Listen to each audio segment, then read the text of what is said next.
Genesis chapter 3. Now the serpent was more crafty than any of the wild animals the Lord God had made. He said to the woman, "Did God really say, 'You must not eat from any tree in the garden'?" The woman said to the serpent, "We may eat fruit from the trees in the garden, but God did say, 'You must not eat fruit from the tree that is in the middle of the garden, and you must not touch it, or you will die.'" "You will not certainly die," the serpent said to the woman. "For God knows that when you eat from it, your eyes will be opened, and you will be like God, knowing good and evil." When the woman saw that the fruit of the tree was good for food and pleasing to the eye, and also desirable for gaining wisdom, she took some and ate it. She also gave some to her husband who was with her, and he ate it. Then the eyes of both of them were opened, and they realized they were naked. So they sewed fig leaves together and made coverings for themselves. Then the man and his wife heard the sound of the Lord God as he was walking in the garden in the cool of the day, and they hid from the Lord God among the trees of the garden. But the Lord God called to the man, "Where are you?" He answered, "I heard you in the garden, and I was afraid because I was naked, so I hid." And he said, "Who told you that you were naked?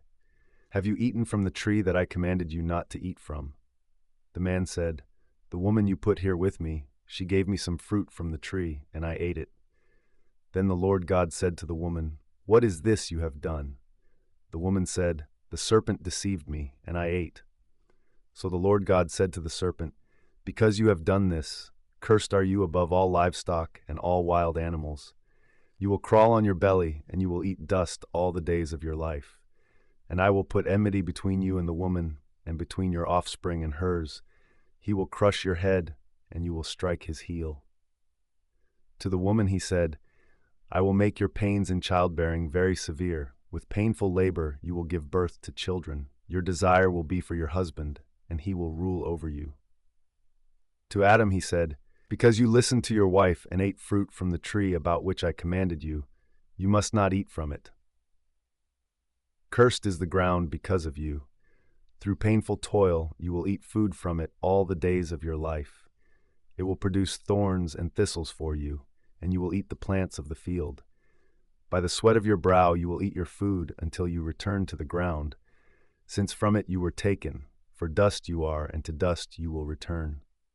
Adam named his wife Eve because she would become the mother of all the living.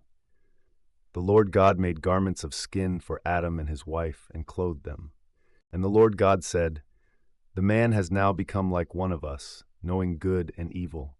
He must not be allowed to reach out his hand and take also from the tree of life and eat and live forever."